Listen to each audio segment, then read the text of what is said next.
From Tampa Bay streaming news leader, this is ABC Action News.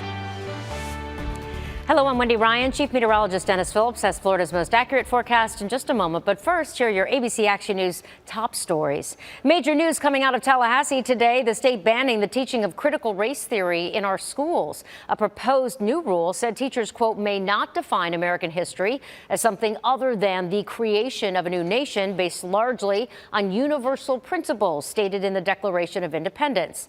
The Florida Department of Education changed its curriculum requirements today after many hours of public comment and no board members voting against this measure. It could go into effect next month. A federal judge is expected to make a ruling soon in the dispute over Florida's lawsuit over the CDC's conditional sailing order for cruise lines. The injunction hearing covered the state's argument that the CDC's conditional sailing order oversteps their bounds. The CDC says they've been working with the industry, and they claim the cruise line reopening process is going smoothly and, quote, as expected. The judge said today's hearing has helped answer his questions.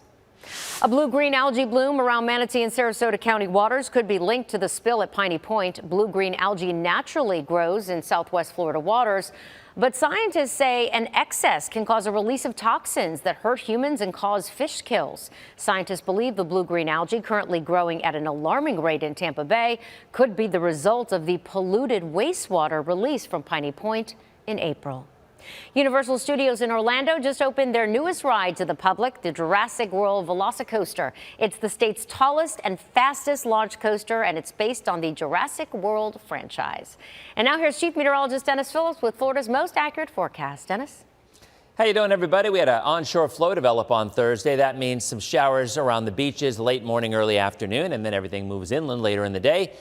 That's a sign of things to come. I think on Friday morning, Saturday morning, Sunday morning, and all of next week, we're going to start to see a few more coastal showers develop, especially between maybe 11 and 2.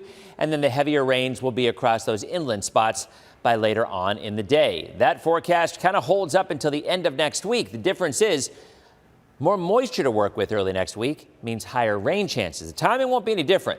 But instead of 10 to 20% coverage with Florida's most accurate 7 day the next couple of days, it'll be more like 30 to 40, even 50% coverage by the middle of next week.